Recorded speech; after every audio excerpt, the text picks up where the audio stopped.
Okay, good day, Timothy. Good day. How are you today? I'm fine. Okay, I hope you have a great weekend.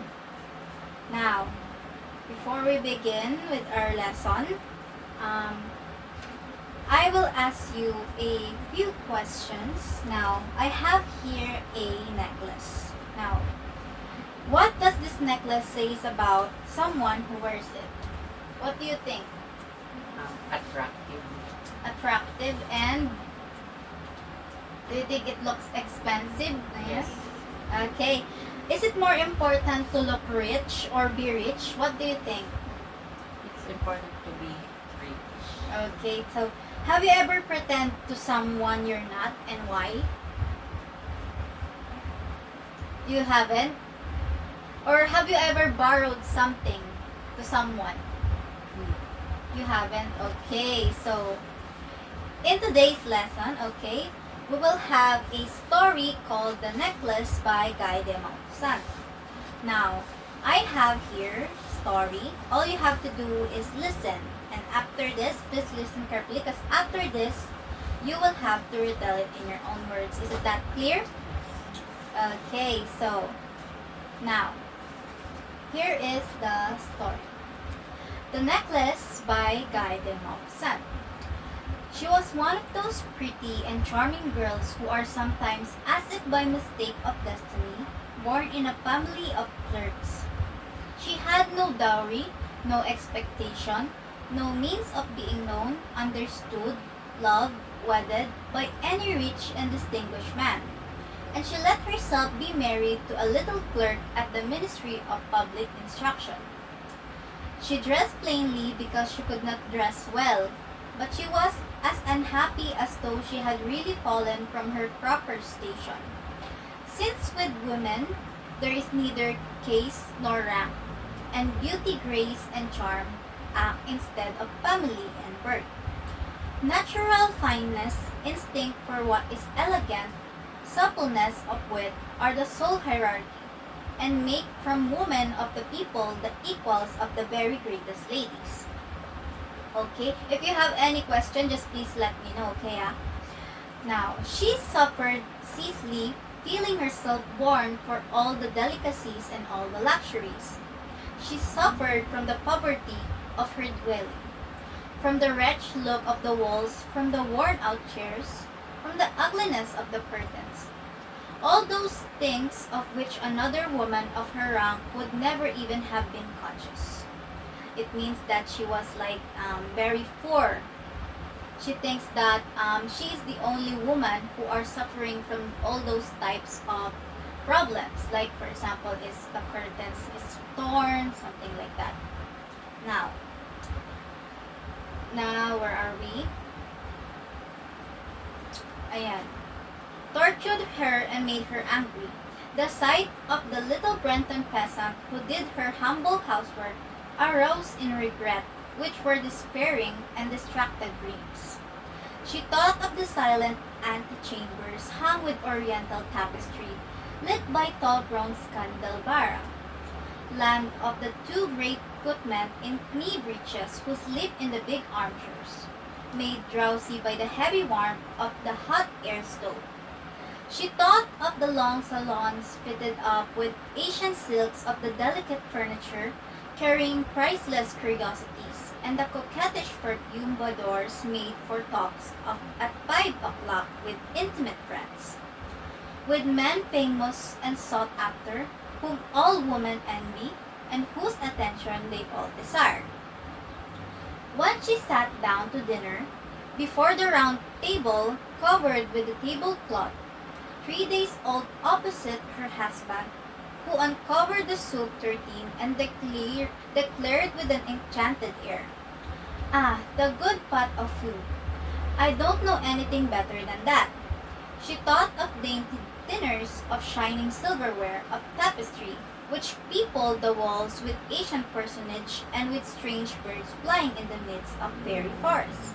And she thought of delicious dishes served on marvelous plates, of the whispered gallantries which you listen to with a sphinx-like smile while you are eating the pink flesh of a trout or the wings of a kale. It means that she was imagining her life to be very successful, like eating delicacies from very expensive places. She had no dresses, no jewels, nothing. And she loved nothing but that. She felt made for that she would so have liked to please, to be envied, to be charming, to be sought after. She dreamed of becoming a woman that was sought after by men. She had a friend, a former schoolmate at the convent, who was rich and whom she did not like to go and see anymore because she suffered so much when she came back. It means most likely when she sees her friend, she felt jealous. But one evening, her husband returned home with a triumph air and holding a large envelope in his hands. There, she said, "Here is something for you," her husband told her. She tore open the paper sharply and drew out a printed card which bore these words: "The Minister of Public Instruction and mine, George Rapamu, requests the honor of Mem and mine Losel company at the Palace of the Ministry on Monday evening, January 18th. So on January 18th, they were invited. Instead of being delighted as her husband hoped, she threw the invitation on the table with a disdain, murmuring, "What do you want me to do with that? But my dear, I thought you would be glad. You never go out, and this is such a fine opportunity. I had awful trouble to get it. Everyone wants to go. It is very select, and they are not giving many invitations to clerks. The whole official world will be there," her husband told her. She looked at him with irritated eye, and she said impatiently, "And what do you want me to put on my back?" She had not thought of that. He stammered, "Why, the dress you go to the theater in. It looked very well to me." He stopped, distracted, seeing that his wife was crying. Two great tears descended slowly from the corners of her eye towards the corner of her mouth. He stuttered, "What's the matter? What's the matter?" But by a violent effort she had conquered her grief, and she replied with a calm voice, whilst she wiped her wet cheeks, "Nothing, only I have no dress, and therefore I can't go to this ball.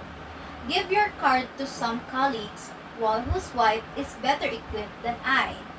It means that her wife doesn't feel like going because... She has no good attitude. Yes, okay. He was in despair. He resumed, "Come, let's see Matilde. How much would it cost a suitable dress, which you would use on other occasions? Something very simple." She reflected several seconds, making her calculations and wondering also what sum she would ask without throwing on herself an immediate refusal and a frightened exclamation from the economical clerk. Finally, she replied hesitatingly, "I don't know exactly, but I think I could manage it with 400 francs." He had grown a little pale because he was laying aside just that amount to buy a gun and a treat to himself, to a little shooting next summer on the plain of Nanterre, with several friends who went to shoot larks down there of a Sunday. But he said, "All right, I'll give you 400 francs and try to have a pretty dress."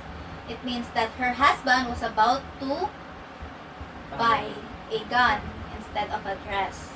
Now, the day of the ball drew near, and mine, Lucelle, seems sad and anxious. Her dress was ready, however. Her husband said to her one evening, "What's the matter? Come, have you been so queer these last 3 days?" And she answered, "It annoys me not to have a single jewel, not a single stone, nothing to put on. I shall look like distressed. I should almost rather not go at all." He resumed, "You might wear natural flowers. It's very stylish at this time of year. For 10 francs, you could get 2 or 3 magnificent roses. She was not convinced. No, there's nothing more humiliating than look poor among other women who are rich. But her husband cried, "How stupid are you? Go look up your friend Mim Forrester and ask her to lend you some jewels. You're quite thick enough with her to do that." She uttered a cry of joy. Next one. It's true, I never thought of it. The next day she went to her friend and told of her distress. Mine Forrester went to the wardrobe with a glass door, took out a large jewel box, brought it back, opened it, and said to Mine Losale, "Choose, my dear." She saw 4 pairs of awesome bracelet, then a pearl necklace, then a Benedictine cross, gold and precious stones of admirable workmanship. She tried on the ornaments before the glass, hesitated, could not make her mind up to part with them. To give them back, she kept asking, "Haven't you any more?" "Why, yes, look, I don't know what you like," her friend said. All of a sudden, she discovered in a black satin box a superb necklace of diamonds, and her heart began to beat with immoderate desire. Her hand trembled as she took it. She fastened it around her throat, outside her high-neck dress, and remained lost in ecstasy at the sight of herself. Then she asked, hesitating, filled with anguish, "Can you lend me that?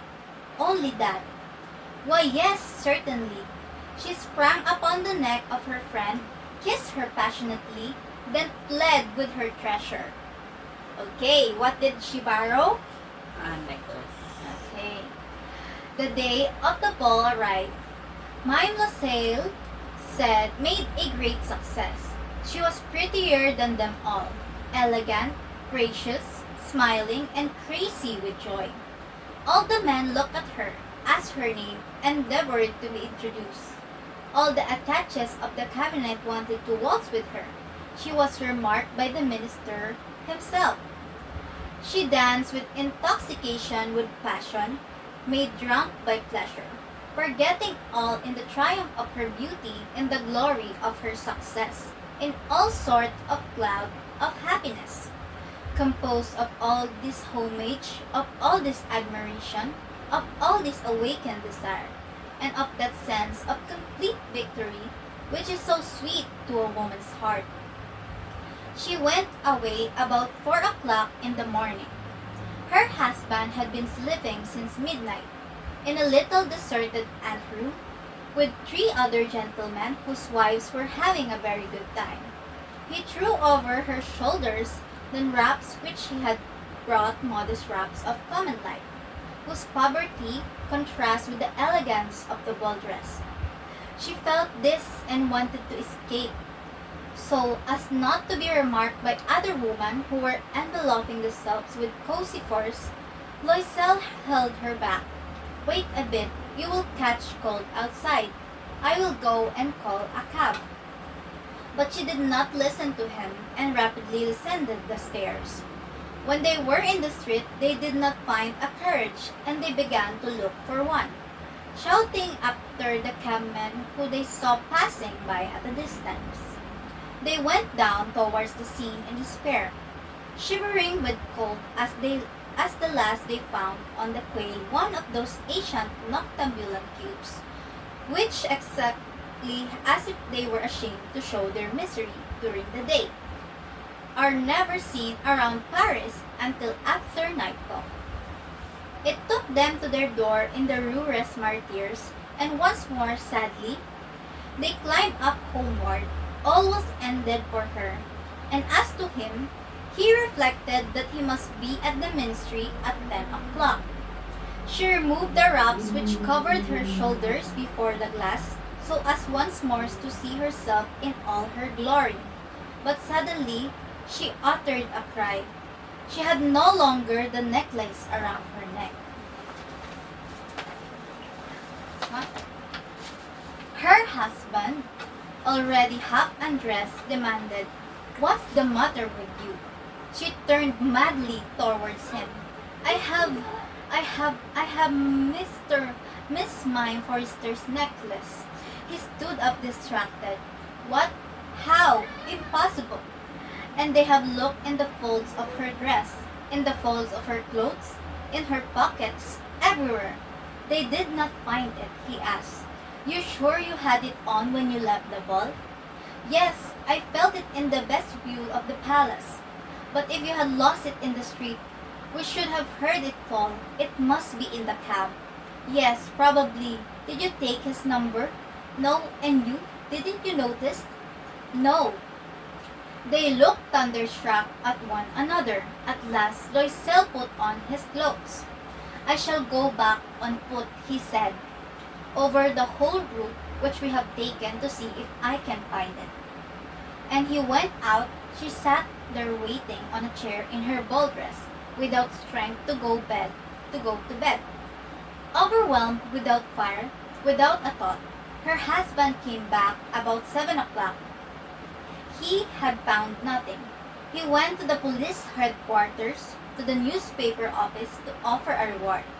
He went to a cab company, everywhere, in fact, whither he was urged by the least suspicions of hope.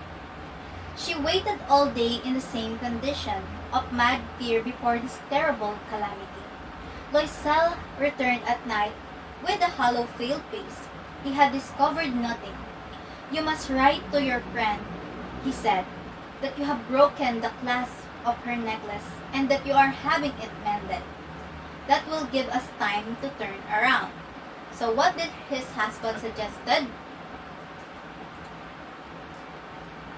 To write to his friend to lie about it because they lost the necklace and they were buying time.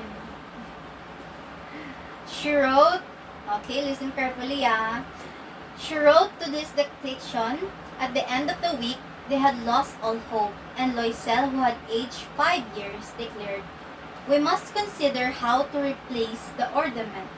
They were looking for a replacement. The next day, they took the box which had contained it, and they went to a jeweler whose name was found within. He consulted his books. It was not I, madame, who sold that necklace. I must simply have furnished the case. Then they went from jeweler to jeweler, searching for a necklace like the other, consulting their memories, sick both of them with the jargon and with anguish. They were trying to look for similar replacement. They found in a shop at the Palais Royal a string of diamonds which seems to them exactly like the one they looked for. It was worth 40,000 francs. They could have had it for 36, so they begged the jeweler not to sell it for 3 days yet, and they made a bargain that he should buy it back for 34,000 francs in case they found the other one before the end of February. Loisel possessed 18,000 francs, which his father had lent him. He would borrow the rest. He did not borrow asking 8,000 francs of one, 500 or another. 5 louis here, 3 louis there. He gave notes, took up ruinous obligations, dealt with usurers and all the race of lenders. He compromised all the rest of his life, risked his signature without even knowing if he could meet it, and frightened the pains yet to come by the black misery, which was about to fall upon him. So, what they did is they borrowed from debts collectors. They borrowed from lenders, which made their debt really high or really big. Now, by the prospect of all the physical privations and all the moral tortures with which he was to suffer, he went to get the new necklace, putting down upon the merchant's counter 36,000 francs. When Loisel took back the necklace, Mime Forrester said to her with a chilly manner, "You should have returned it sooner. I might have needed it."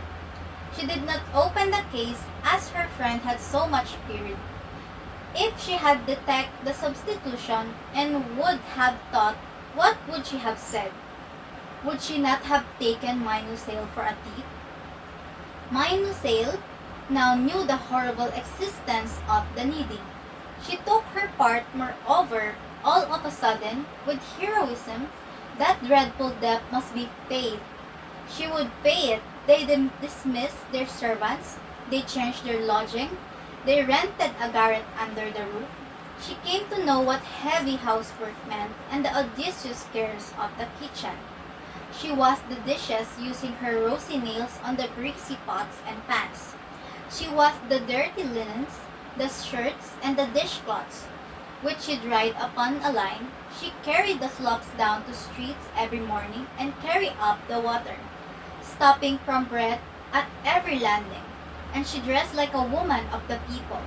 She went to the fruiterer, the grocer, the butcher, her basket on her arm, bargaining, insulted, defending her miserable money so by so. Each man they had to meet some notes, renew others, obtain more time.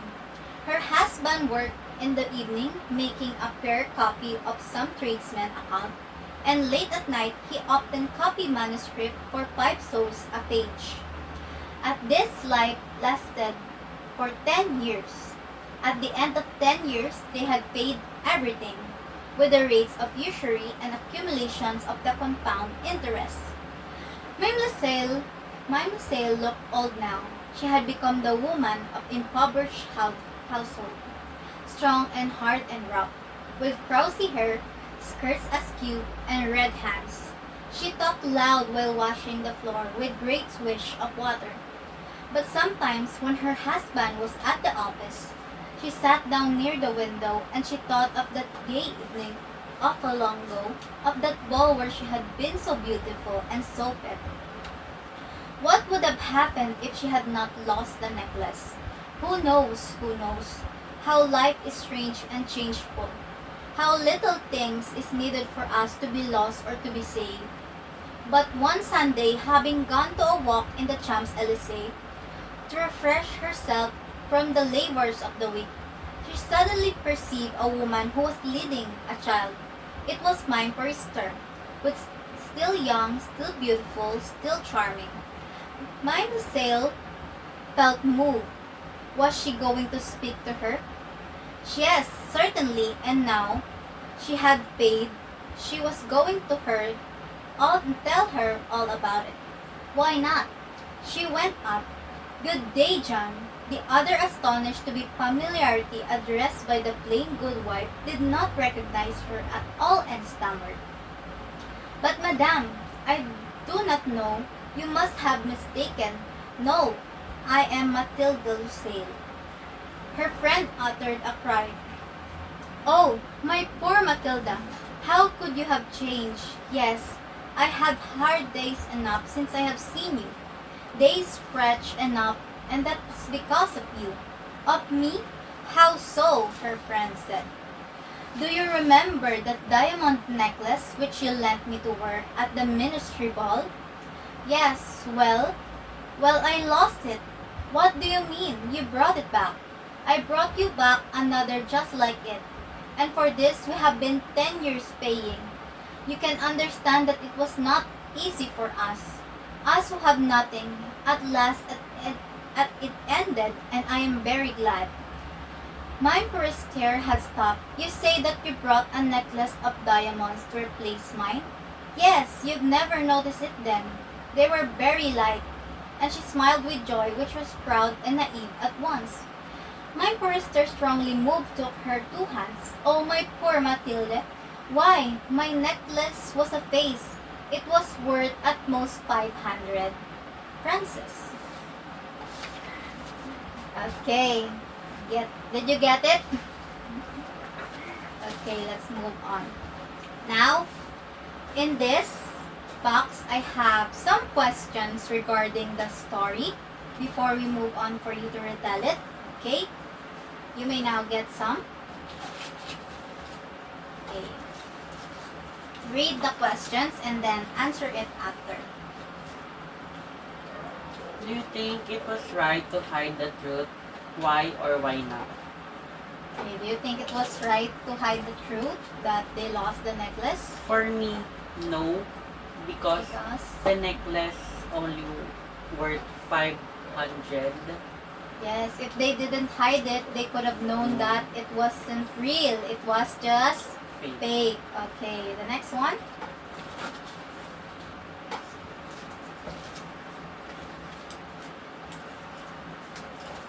What was the turning point of the story? What do you think is the turning point of the story where it all goes down? What is turning point? Like for example, the climax is where she went to the ball. Like everything was perfect. What do you think happened? The necklace. The necklace, She what lost. happened to the, yes, she lost the Lost. necklace and that is all. Her life went into misery. Okay, the next one.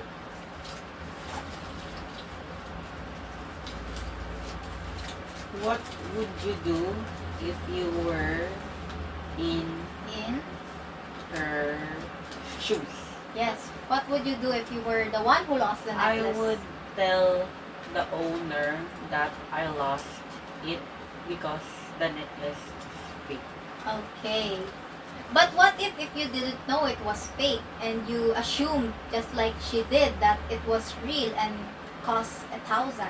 I will find it really hard, and if I don't find it, I will just tell the truth. Ah, okay. So you work hard to find it instead. Okay, last question. Why why did Matilde borrow the necklace? Why do you think she borrowed the necklace? She borrowed the necklace because Because, she is going to a ball and she wants to look pretty. yes, she wants to look pretty and maybe she wants to look success. Okay. Now, moving on. After we've discussed the story, you will now retell the story in your own words where it includes the setting, the main character, the important events, and the surprise ending. Now, you may now begin. I'll listen. Okay? There was There was a girl named named Matilde. Matilde, She has a husband. and they both wanted to go to the ball. Hmm? Are you sure they both wanted to go to the ball or is it just Matilde? Matilde wanted to go to the ball. And the two husbands were the two marriage couple they were poor, right? Yes. Okay, continue. The husband bought Matilde a gown Okay. instead of a dress. And her husband told Matilde to borrow a necklace from her friend, Who is Madame Madame Forrester? Who is Forrester. What was the status of Madame Forrester? Rich. Okay. Include all of those details. Can you begin from the top again? From the top. There was a girl named Matilde, and she wanted to go to the ball. Mhm. Her husband bought her a gown Okay. instead of a dress. For how much? Can you still remember? Okay, continue.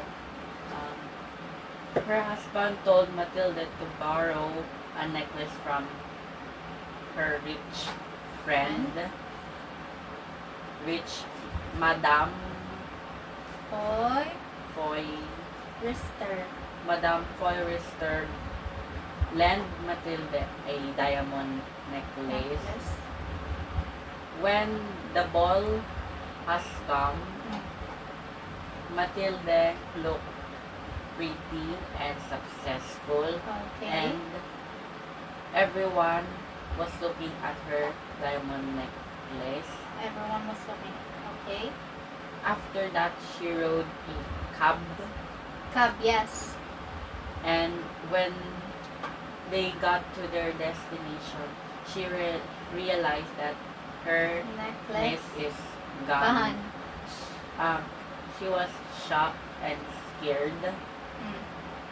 So the husband went to the police station and the newspaper, and they advertised the necklace. Yes, they put like Po. a price Yes. to whoever can find it. Okay, continue. And Oh, I forgot how many years. we forgot how many years. Before that, what did they do to prolong? They paid debt. No, I mean like what did they do to find a replacement first? They lend money. Her husband asked Matilde to To borrow. Lend no to to what did Matilda do first to her friend? She told ah she she lost. what did she do first to buy time for them to find a replacement?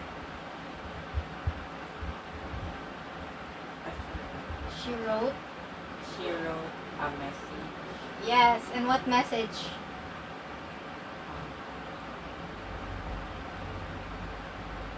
That she broke She broke the necklace. Yes. Now you get it. Okay, continue that. Then Matilde's dad Ah, gave them 18,000, yes. which Which was not enough. yes, it's not enough. What did they do? They paid debt. They went to lenders, Lenders. and one after another they were in debt. Okay, continue. And they bought They bought the necklace. Then Was similar. yes, they went Then- to different shops just to look for the right necklace. Okay. And when they bought the necklace, she gave it to To her friend. Now, Then they became poor. yes, they again. became very poor. And when her friend saw Matilde cleaning, Mm. um, They met again they met years again. after. They interacted. Okay. Then they talked about the necklace. Yes, Matilde told Told the truth the truth. that they After lost many years. that they lost the necklace and they bought a replacement which is worth 40,000. Yes, 40,000, very good. And her friend told Matilde that that necklace is fake and is worth 500 500. only. Very, very plot twist. Yes. Okay. Now, did you get the story? Yes. So, what did you feel about it? I feel shocked Shocked. because the necklace was fake and Matilde and her husband worked hard Just to to buy. pay. Yes, they went into poverty because they didn't tell the truth. Now, Timothy, it seems that you really understand the story. I hope that you've learned something today. And what did you enjoy the story? Yes. Okay, now that's all for today. Thank you so much. See you again next time. Okay. Bye.